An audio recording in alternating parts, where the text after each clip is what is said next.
Good evening, my friends. I would like to tell you another story about how incredibly resilient and amazing life after recovery is.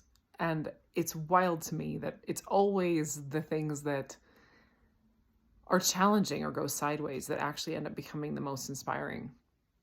So, one of the things that, if you know my story at all, I was, my chronic illness peaked when my kids were little, and like my oldest was 7 and my twins were 1. And I have 5 kids, and I missed out on a lot of their childhood. I wasn't able to parent at all when I was in my illness and during recovery, that sort of thing. And being able to parent, in a healthy way and have that feel tolerable to my brain and nervous system was a really big goal, and especially with 5 kids, that's a lot. And post recovery, I went through divorce, so now it's single parenting, and I usually have my kids 3 days a week, so about half the time. And recently, my ex got remarried and was gone for a few weeks, and I got to have the kids for 13 days straight instead of 3. And we also drove 10 hours to another state to visit my family of origin, which for some of you, I think, can understand if I had a challenging relationship with my family of origin. So that in itself was an entire victory of its own, just to be able to go there and see several of my siblings and my parents. And I hadn't seen any of them in a few years because I've just been working through so much stuff related to that. It wasn't available, and I didn't know if or when it would be. And I am blown away by how effective, I've really put the work in day to day, moment to moment, day after day, night after night, week after week, just healing the attachment wounds and recovering from everything to do with the marriage, which was toxic and abusive, to my, everything, my upbringing, all of that. And to get to have this experience of this 13 days and just have everything go so well.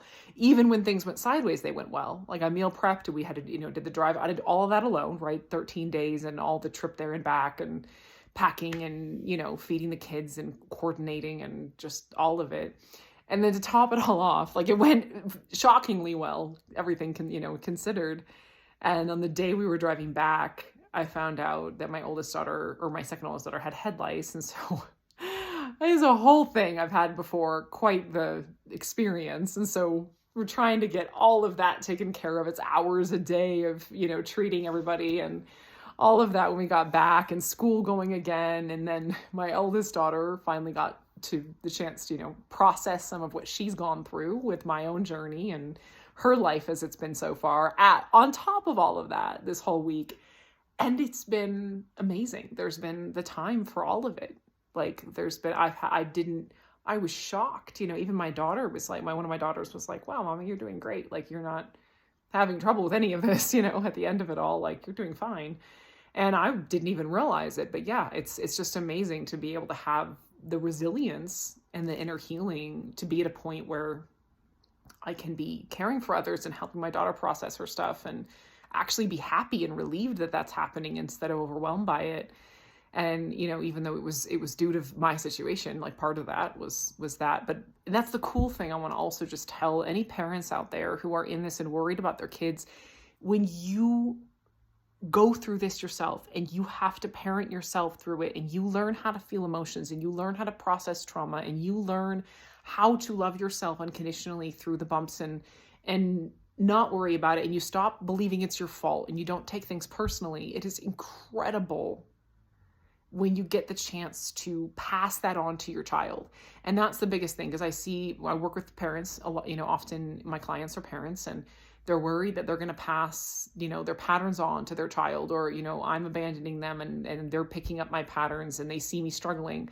But when you are willing to embrace that struggle and you're willing to address it in yourself, you're going to know exactly what they need when it's their turn and when they're struggling. You're not going to know exactly what to say, because when you're tuned into your own intuition, you learn the skill set, but you also learn how to attune to the individual. And so you're able to walk your own child through whatever they need to go through in order to move towards wholeness. And it's just an incredibly rewarding experience to be able to see that, to see your whole ancestral line healing from, your parents to siblings to kids. It's phenomenal. And that's where I just chopped all my hair off to make the whole head lice situation easier. I'm going to chop more of it off later on the whole other story. But even that, hitting a point where I was like, you know what, this isn't really my ideal look, but I was like, I just need to just get it all off and have one less thing to worry about. And I've hid behind my hair for years. It's like, it made me look better. I could hide my body behind it. I could hide everything behind it. And I got to the point where I was like, you know what? I've healed enough to be like, I'm not giving myself the chance to hide behind anything anymore. So I'm going to go full pixie cut in a couple days. The lady who did my hair just didn't do them. Didn't know I wanted that.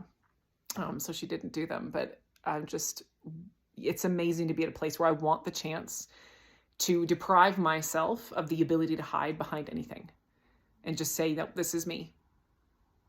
That's it. Even if I don't like it, I'm not getting the haircut to look better. I'm actually getting the haircut knowing that I'm probably going to look worse. It's not really my personality type, but I need to challenge who I am, and to have that level of security and that feeling of completeness and wholeness within myself is such an accomplishment coming from, you know, I don't even know how to describe. If you're watching this, if you're still watching this, you probably understand what I mean. Like when we're limbic and we're insecure and we don't know who we are, we don't love ourselves, just existing in a body and having an appearance and existing at all is so difficult. So again, I just want to share this as inspiration, because I never could have imagined coming this far. Genuinely, I couldn't have imagined it, any of it. And here it is happening. So all of my love to you all. I hope that this story gives you hope. That's my biggest hope, is just to know what's possible if you're willing to do the work. It's incredible what we can create. So one moment at a time, one step at a time, one day at a time, no matter how gnarly it is, keep going, because the rewards are just so much greater than you can imagine. Love you guys.